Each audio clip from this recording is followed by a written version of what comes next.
بسم الله الرحمن الرحيم قل يا أيها الكافرون لا أعبد ما تعبدون ولا أنتم عابدون ما أعبد ولا أنا عابد ما عبدتم ولا أنتم عابدون ما أعبد لكم دينكم ولي دين صدق اللہ العظیم۔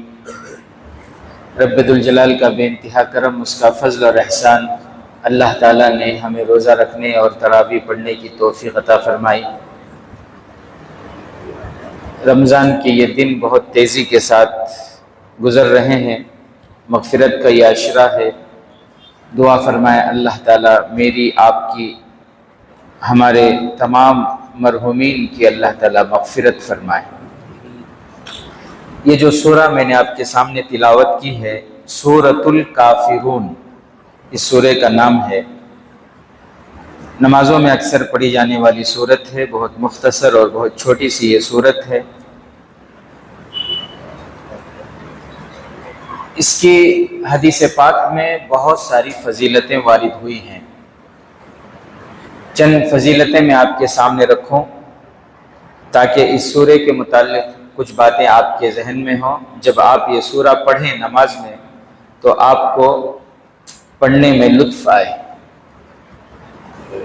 امی جان حضرت عائشہ صدیقہ رضی اللہ تعالی عنہا فرماتی ہیں کہ جناب آقا محمد الرسول اللہ صلی اللہ علیہ وسلم نے فرمایا، فجر کی 2 رکعت سنتوں میں پہلی رکعت میں قل یا ایھا الکافرون اور دوسری رکعت میں سورہ اخلاص یعنی قل هو اللہ احد پڑھنا بہتر ہے۔ یہ کس نے فرمایا؟ جناب آقا محمد الرسول اللہ صلی اللہ علیہ وسلم نے۔ بلکہ امی جان فرماتی ہیں کہ اللہ کے نبی صلی اللہ علیہ وسلم اکثر زیادہ تر یعنی دوسری صورتیں بھی پڑھتے تھے، لیکن اکثر اللہ کے نبی صلی اللہ علیہ وسلم فجر کی 2 رکعت سنتوں میں پہلی رکعت میں سورہ فاتحہ کے بعد قل یا ایھا الکافرون لا اعبد ما تعبدون، دوسری رکعت میں سورہ فاتحہ کے بعد قل هو اللہ احد اللہ الصمد لم یلد ولم یولد لم یکن لہ کفوا احد۔ یہ حدیث میں منقول ہے۔ تو ہمیں بھی چاہیے کہ ہم کوشش کریں اس کی۔ اور ایک چیز دیکھیں، صبح پہلی نماز ہے، صبح کی پہلی نماز، تہجد کی نماز تو رات کی نماز ہے نا، وہ چھوڑو، رات کے آخر کی نماز تہجد کی نماز، صبح کی دن کی شروعات کی پہلی نماز ہے۔ اور وہ پہلی نماز میں اللہ کے نبی صلی اللہ علیہ وسلم ایسے سورے کو پسند فرما رہے ہیں، سورہ کافرون اور سورہ اخلاص۔ ان دونوں صورتوں میں اگر آپ غور کریں تو کیا ہے، اس میں شرک سے بیزاری ہے، کفر سے بیزاری ہے، توحید کا اقرار ہے۔ یہ دونوں سوروں کا مضمون جو ہے شرک اور کفر سے بیزارگی اور توحید کا اقرار ہے۔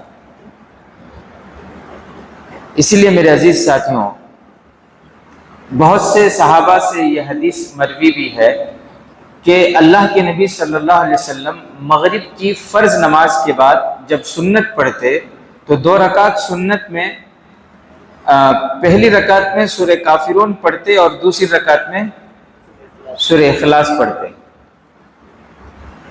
بہت سے صحابہ سے منقول ہے۔ تو دیکھیں، دن کے شروع میں بھی سورہ کافرون اور سورہ اخلاص، اور جب رات کی شروعات ہو رہی ہے، مغرب سے تو رات کی شروعات ہو جاتی ہے نا، تو جب رات کی شروعات ہو رہی ہے تو رات کی شروعات میں بھی کفر سے بیزارگی، شرک سے بیزارگی، توحید کا اقرار۔ اسی لیے فرماتے ہیں کہ جب انسان عمرہ کرنے کے لیے جائے اور پھر احرام پہننے کے بعد 2 رکعت نماز جو پڑھتے ہیں نفل نماز، تو اس میں بھی چاہیے کہ 2 رکعت نماز میں پہلی رکعت میں سورہ کافرون اور دوسری رکعت میں سورہ اخلاص طواف کے بعد 2 رکعت واجب الطواف جو پڑھتے ہیں، اکثر صحابہ فرماتے ہیں کہ ہم نے اس میں اللہ کے نبی صلی اللہ علیہ وسلم کو پہلی رکعت میں سورہ کافرون، دوسری رکعت میں سورہ اخلاص پڑھتے ہوئے دیکھا۔ پھر آپ سعی مکمل ہو جائے تو سعی کے بعد پھر 2 رکعت نفل پڑھتے ہیں، تو ان 2 رکعتوں میں بھی پہلی رکعت میں سورہ کافرون، دوسری رکعت میں سورہ اخلاص، اور پھر جب آپ دوبارہ پھر عمرہ کرنے کا ارادہ ہو تو پھر آپ جاتے ہیں مسجد عائشہ، جاتے ہیں جیرانہ، جاتے ہیں جہاں جہاں بھی وہ جگہ بنے ہوئے، وہاں جا کر پھر آپ احرام پہنتے ہیں۔ پھر احرام کی 2 رکعت پڑھیں گے تو کیا پڑھیں گے؟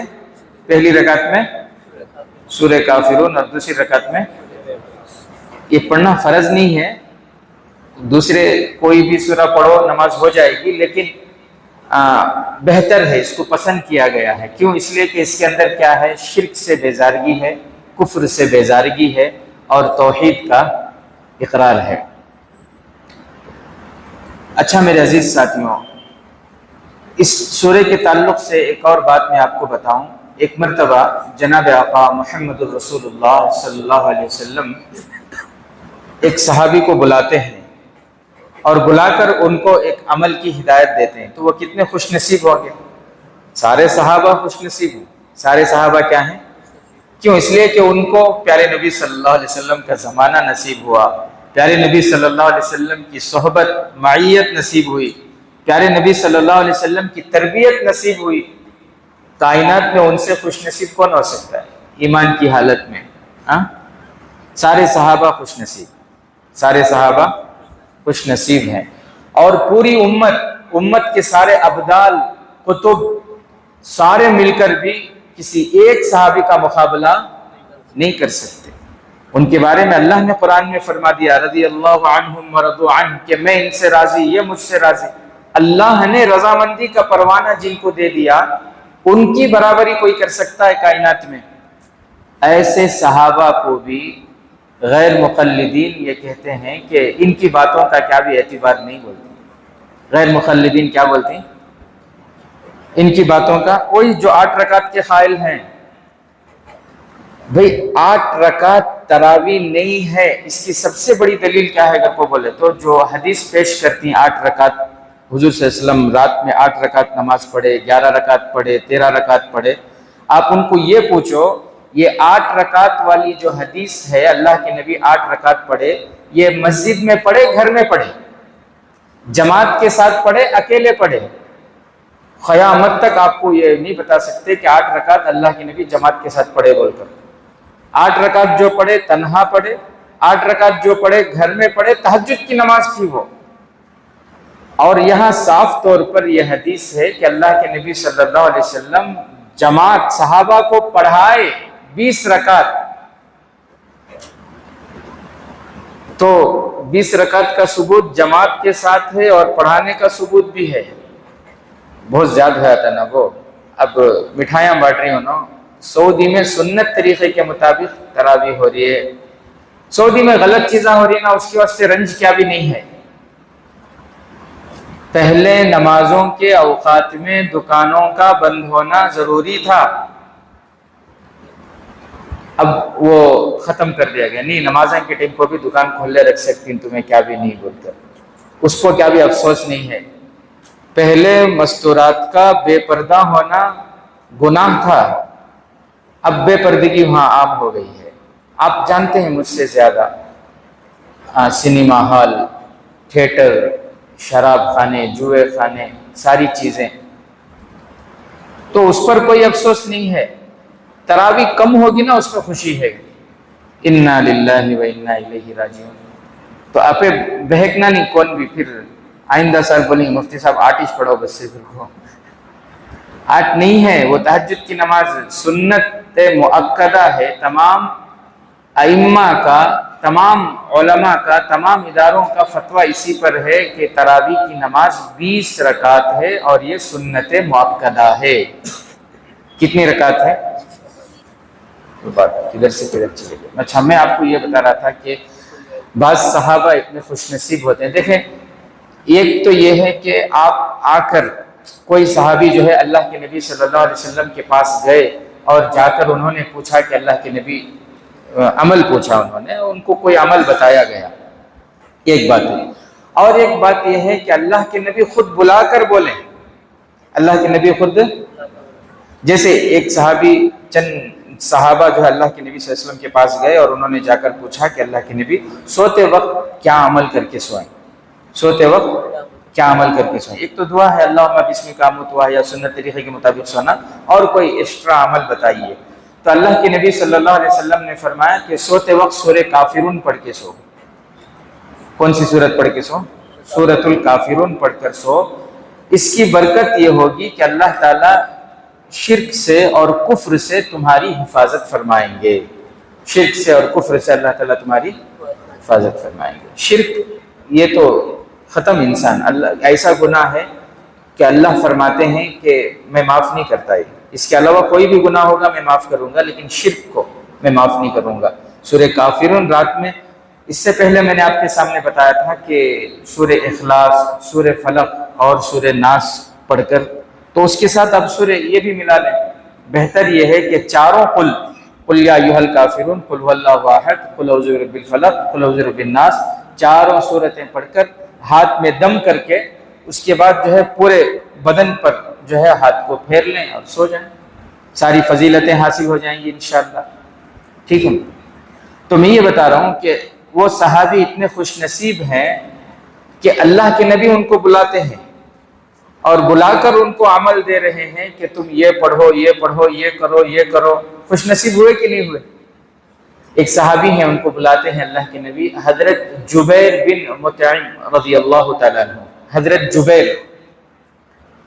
ان کو بلائے اور بلا کر اللہ کے نبی صلی اللہ علیہ وسلم نے فرمایا کہ جبیر، کیا میں تمہیں وہ عمل نہ بتاؤں کہ جب تم اس پر عمل کرو تو تمہارا سفر آسانی کے ساتھ گزرے، تمہیں سفر میں تمہارے جان کی بھی حفاظت ہو، مال کی بھی حفاظت ہو، اور سفر کی ساری مشکلوں کو اللہ دور کر دیں اور صحیح سالم تمہیں اپنے منزل پر پہنچا دیں، کیا میں وہ عمل نہ بتاؤں؟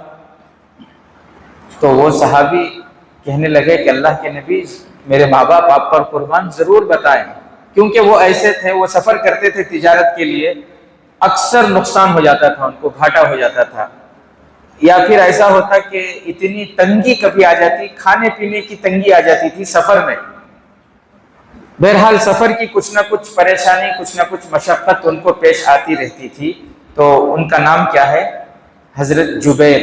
حضرت جبیر بن مطعم رضی اللہ تعالیٰ عنہ کو اللہ کے نبی نے فرمایا کہ کیا میں تمہیں ایسا عمل نہ بتاؤں کہ اگر تم اس پر عمل کرو تو سفر کی ساری پریشانیاں تمہاری دور، جان کی بھی حفاظت، مال کی بھی حفاظت۔ بتاؤں مجھے آپ کو، بولو۔ تو وہ حدیث جناب آقا محمد رسول اللہ صلی اللہ علیہ وسلم فرماتے ہیں کہ سفر میں نکلنے سے پہلے 5 سورتوں کو پڑھ کے نکلو۔ سفر میں نکلنے سے پہلے کتنی سورتیں؟ سورہ کافرون سے لے کر سورہ ناس تک، بیچ میں سورہ لہب کو چھوڑ دینا، کئی کو چھوڑنا وہ معلوم نہیں، وہاں سے چارٹر سے اوپر سے سورہ لہب کو چھوڑ کر قل یا ایھا الکافرون مکمل۔ اچھا، ہر سورے کے شروع میں بسم اللہ پڑھنا، ہر سورے کے شروع میں بسم اللہ پڑھنا۔ بسم اللہ الرحمن الرحیم، قل یا ایھا الکافرون پوری سورت۔ بسم اللہ الرحمن الرحیم، اذا جاء نصر اللہ والفتح پوری سورت۔ بسم اللہ الرحمن الرحیم، قل هو اللہ احد پوری سورت۔ بسم اللہ الرحمن الرحیم، قل اعوذ برب الفلق پوری سورت۔ بسم اللہ الرحمن الرحیم، قل اعوذ برب الناس پوری سورت۔ پھر اخیر میں من الجنۃ والناس بسم اللہ الرحمن الرحیم، اخیر میں ایک مرتبہ بسم اللہ الرحمن، بس ہو گیا، اتنا سا عمل ہے، یہ کریں گے انشاءاللہ، عمل کریں گے، زیادہ وقت نہیں لگے گا۔ کتنا وقت لگے گا؟ زیادہ سے زیادہ اطمینان سے پڑھو تو 5 منٹ لگیں گے۔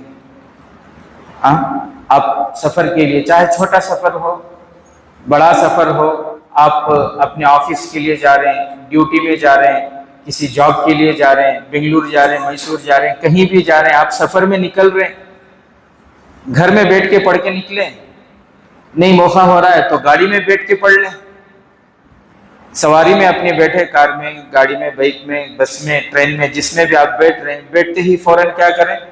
یہ 5 سورے پڑھ لیں اور اس کے بعد پھر سفر کی دعا پڑھ لیں، سبحان الذی سخر لنا ھذا وما كنا له مقرنین وإنا إلی ربنا لمنقلبون، اور پھر آپ سفر شروع کریں، انشاءاللہ اس کی برکتیں آپ دیکھیں گے۔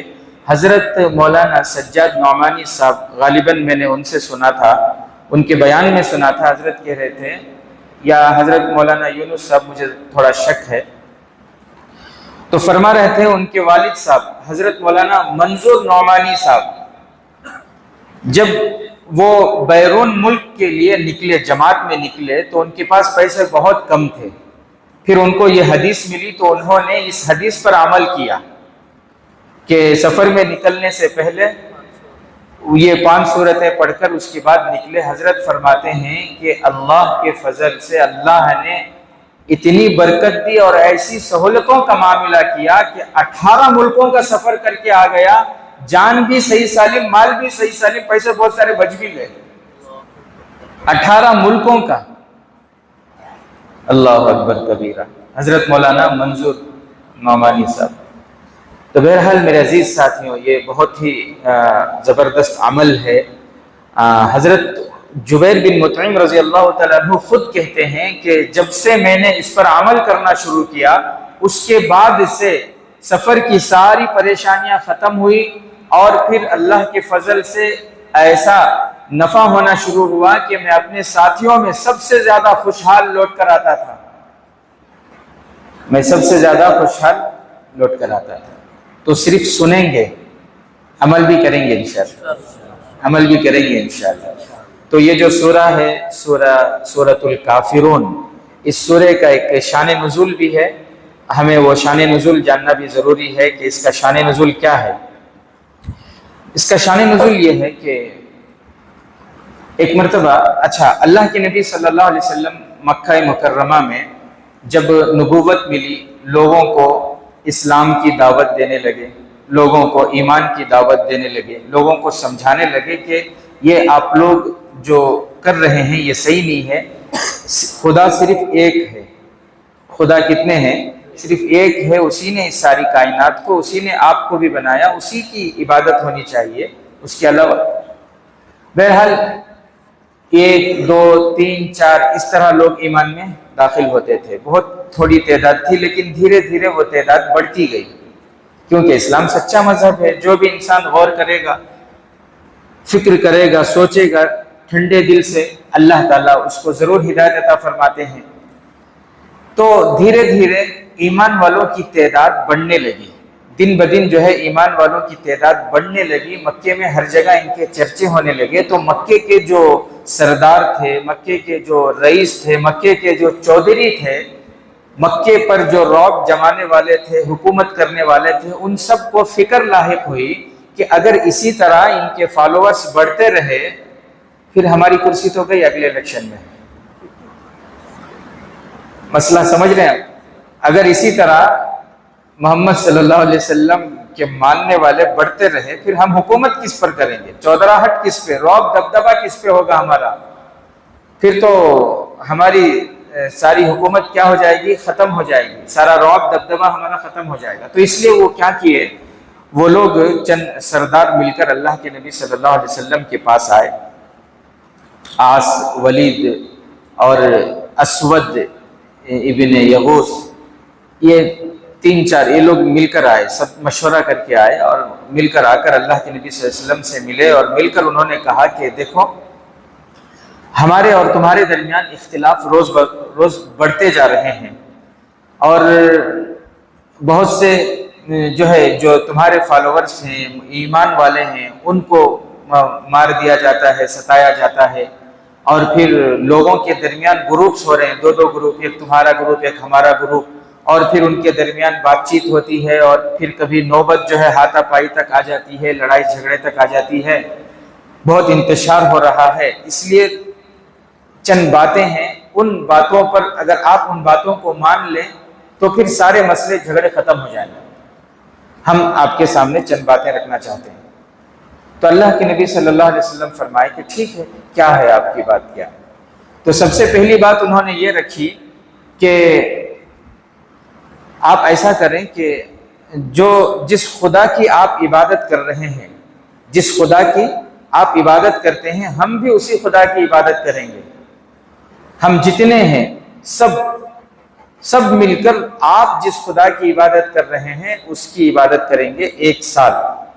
اس کے بعد والے سال میں آپ اور آپ کے ماننے والے سارے ایمان والے ہمارے خدا کی عبادت کرنا.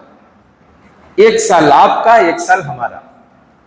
1 سال آپ کا، 1 سال ہمیں تمہارے خدا کی عبادت کرتی، اور 1 سال تمہیں ہمارے خدا کی عبادت کرنا.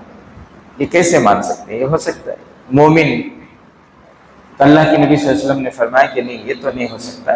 اللہ نے مجھے بھیجا ہی ہے توحید کی دعوت کے لیے، لا الہ الا اللہ، اس کے اعلان کے لیے، اس کی دعوت کے لیے، اس کو پھیلانے کے لیے. تو انہوں نے کہا کہ اچھا ٹھیک ہے، پھر ایک کام کریں کہ آپ مکے میں آتے ہیں، عبادت کرتے ہیں، آپ اپنے خدا کی عبادت کیجئے، آپ کا جو بھی طریقہ ہے اس طریقے سے آپ عبادت کیجئے. ہماری طرف سے کوئی روک ٹوک نہیں ہے، ہماری طرف سے کوئی منع نہیں ہے. لیکن ایک کام کیجئے کہ جب آپ کعبہ سے نکلیں، باہر نکلیں، تو جو وہاں پر ہمارے بت رکھے ہوئے ہیں ان بتوں کے اوپر ہاتھ رکھ کر چلے جائیں. بس صرف اتنی سی درخواست ہے. آپ کیا کریں؟ نکلتے ہوئے آپ اپنے خدا کی عبادت کریں، آپ اپنے خدا کی عبادت کریں. لیکن جب آپ حرم سے نکلیں، جب آپ کعبۃ اللہ کے پاس سے نکلیں، تو وہاں جو مورتیاں رکھی ہوئی ہیں، وہاں جو ہمارے خداؤں کو ہم نے رکھا ہے، تو اسے کیا کیجئے، اسے صرف اس کے اوپر ہاتھ پھیرتے ہوئے آپ چلے جائیں. تو اللہ کے نبی صلی اللہ علیہ وسلم نے منع فرما دیا کہ نہیں، میں یہ بھی نہیں کر سکتا. تو پھر تیسری بات انہوں نے رکھی کہ آپ کو جتنا جو چاہیے مال و دولت وہ سب ہم دینے کو تیار ہیں. پورے عرب کا سب سے زیادہ حسن و جمال آپ کی خدمت میں پیش کرنے کو ہم تیار ہیں. میں اشارہ کر رہا ہوں، آپ سمجھ جائیں. پورے عرب کا حسن و جمال آپ کی خدمت میں پیش کرنے کو تیار ہیں. آخری درخواست آپ سے یہ ہے کہ آپ ہمارے معبودوں کے بارے میں یہ نہ کہیں کہ یہ عبادت کے لائق نہیں ہیں. ہمارے معبودوں کے خدا ہونے، ہمارے معبود جو ہیں جن کو ہم خدا مانتے ہیں، ان کو آپ باطل نہ کہیں. ان لوگوں کو آپ یہ نہ کہیں کہ یہ کیا ہیں، عبادت کے لائق نہیں ہیں، یہ مت کہیں. آپ خاموش رہ جائیں. آپ ہمارے معبودوں کے بارے میں کچھ نہ کہیں، بس آپ خاموش رہ جائیں. یہ 3 پیشکش کی انہوں نے، یہ 3 باتیں انہوں نے رکھی. تو اللہ تبارک و تعالیٰ نے سورہ کافرون کو نازل فرمایا. اس کے اندر ان کے جواب ہے، ان کو جواب ہے. اللہ تعالیٰ نے فرمایا اس کے اندر، قل یا ایھا الکافرون، اے نبی صلی اللہ علیہ وسلم آپ ان سے کہہ دیجئے کہ اے اللہ کا انکار کرنے والوں، اے کافروں، لا اعبد ما تعبدون، لا اعبد، میں عبادت نہیں کرتا اس خدا کی جس خدا کی تم عبادت کرتے ہو. وہ لوگ بھی خدا کو مانتے تھے، لیکن ان کا عقیدہ یہ تھا کہ خدا سب سے بڑا ہے، اس نے سارے کام دوسرے چھوٹے چھوٹے خداؤں کو بانٹ دیے ہیں. بارش ایک الگ خدا، صحیح بات ہے، دھوپ ایک الگ خدا، ہنسی ایک الگ خدا، شادیاں ایک الگ خدا، بچے ایک الگ خدا، خوشی ایک الگ خدا، غم ایک الگ خدا. یہ سارے جتنے بھی چیزاں ہیں، ہر چیز کے واسطے ایک خدا، اور وہ مین بڑا خدا، اس نے سارے کام بانٹ دیے. ایسا ان کا عقیدہ تھا. بہرحال تو اس میں یہ فرمایا گیا کہ تم جس خدا کو مانتے ہو میں اس خدا کو نہیں مانتا. میرا جو خدا ہے اسے تم نہیں مانتے. یعنی تم خدا مانتے ہو لیکن تمہارا خدا ایسا ہے کہ اس نے، وہ دوسروں کا محتاج ہے، لیکن میرا خدا کسی کا محتاج نہیں ہے، وہ تنے تنہا ہے، وہ اکیلا ہے. سورہ کافرون کے اندر یہی بات ہے نا کہ مسلمان اللہ صرف ایک کو اللہ مانتا ہے، اس کے علاوہ دنیا میں کسی کو بھی وہ اللہ نہیں مانتا. دنیا میں پوری دنیا کا جو خالق ہے وہ اللہ ہے، باقی سب مخلوق ہیں، باقی سب مخلوق ہیں. یہ مومن کا عقیدہ ہے. تو انہی باتوں کو اس سورے میں کہا گیا ہے لکم دینکم ولی دین، کہ جن کے بارے میں یہ طے تھا کہ جتنی بھی بات ان کے سامنے کرو وہ سننے والے نہیں، ماننے والے نہیں۔ تو اللہ کے نبی صلی اللہ علیہ وسلم کو یہ حکم ہو، آپ ان سے کہہ دیجئے کہ تمہارا دین تمہارے لیے، میرا دین میرے لیے، یعنی تم اپنے دین پر چلو، میں اپنے دین پر چلوں گا۔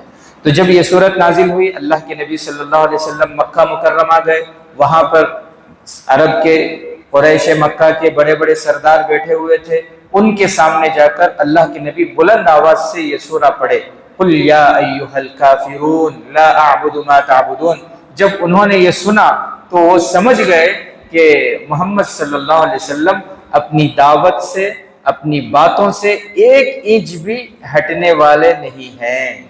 ان کو سمجھ میں آ گئی بات۔ اس سورے کے متعلق اور بھی باتیں ہیں، انشاءاللہ آئندہ کل آپ کے سامنے ان باتوں کے ساتھ تشریف لائیں گے۔ ایک مسئلہ، روزے کی حالت میں آنکھ میں لکوڈ دوا وغیرہ ڈالنے سے روزہ ٹوٹتا ہے یا نہیں، پوچھے ایک ساتھی، کیونکہ آنکھ میں لکوڈ اگر ڈالو تو اس کا اثر حلق میں محسوس ہوتا ہے، گلے میں محسوس ہوتا ہے۔ فقہا نے یہ لکھا ہے کہ آنکھ جو ہے یہ کسی چیز، جیسے منہ ہے، ناک ہے، کان ہے، ان ذرائع سے چیزیں اندر جاتی ہیں، لیکن آنکھ یہ ذریعہ نہیں ہے کسی چیز کو داخل کرنے کا۔ آنکھ میں دوا ڈالنے سے حلق میں اس کا جو اثر محسوس ہوتا ہے وہ رگوں کے ذریعے ہوتا ہے، اس لیے آنکھ میں روزے کی حالت میں اگر لکوڈ کوئی دوا ڈالنے کی ضرورت پیش آئے تو دوا ڈالنے سے روزہ نہیں ٹوٹتا۔ البتہ ناک میں یا منہ میں، یا منہ میں تو نہیں ڈالتے، کان میں، ناک میں یا کان میں، نہیں منہ میں بھی ڈال سکتے نا، دانت اگر جو ہے کچھ ہو تو کان میں اور ناک میں اگر لکوڈ چیزیں ڈالی جائے تو پھر کیا ہوتا ہے، وہ سیدھے رگوں تک، یہ حلق تک پہنچ جاتا ہے وہ، یا پھر ناک سے جو سیدھا دماغ تک پہنچ جاتا ہے، تو اس سے روزہ ٹوٹ جاتا ہے۔ تو روزے کی حالت میں ناک میں اور کان میں لکوڈ چیزیں نہیں ڈالنا، لکوڈ دوائیں نہیں ڈالنا، آنکھ میں ڈالنے سے روزہ نہیں ٹوٹتا۔